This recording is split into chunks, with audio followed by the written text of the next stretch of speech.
Today we're making the classic dish, 40 clove garlic chicken.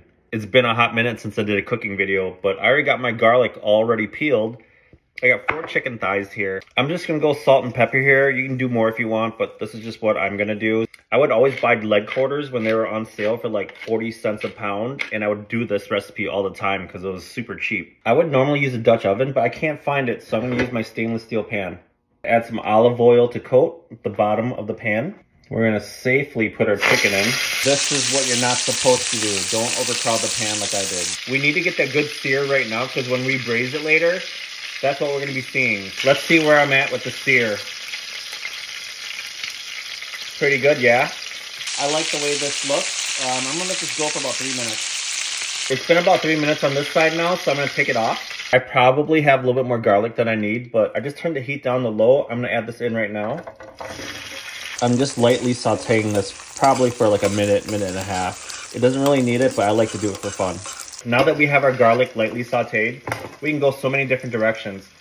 You could add olive oil, you could add wine, you could add chicken broth. It's up to you, whatever you wanted to do. I'm gonna add the chicken back in. I add a good amount of thyme. Nobody wants bland chicken, so we're gonna add a lot of thyme to this. This might be a little overkill on the garlic, but doesn't that look pretty? I'm gonna add some chicken broth to this, just enough to kind of cover the bottom of the chicken. If you're using a Dutch oven, which I highly recommend, throw it in the oven for an hour at 350 degrees, and this thing should be ready to go. But since I can't find my Dutch oven, I'm just gonna cover this and let it go on low heat for an hour. It's been 1 hour, so let's see how this thing looks. I think that looks pretty darn good myself. I am so excited to try this. We're gonna grab a piece of chicken. I'm gonna grab some garlic. And you see some French bread there. You'll see why in a second. I almost forgot to garnish it, or else people will freak out and be like, oh, it's not pretty. Well, here's some garnish. There you go. If you want to be fancy, you can zest a little lemon on top, but I'm just gonna squeeze a little lemon right on top. Let's cut into this thing. I don't know if you can see that, but it's nice and juicy.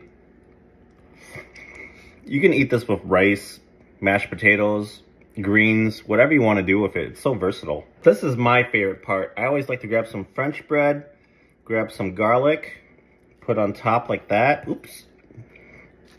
You didn't see that. Now I like to just smear it right on top there. Yes, like that. And this is heaven. This is more of what I'm excited about, but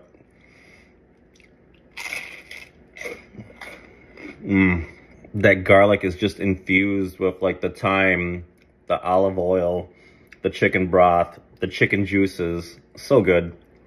The chicken takes on this roasted garlic flavor, but it's not like overpowering. It's weird, but it just works. All that garlic in the pan still, save it. You know, you can use it for like a butter spread. It's basically like a confit in a weird way, but this is what I'm gonna be doing with it. If I had to rate my own dish, I'd probably give it a 7.5.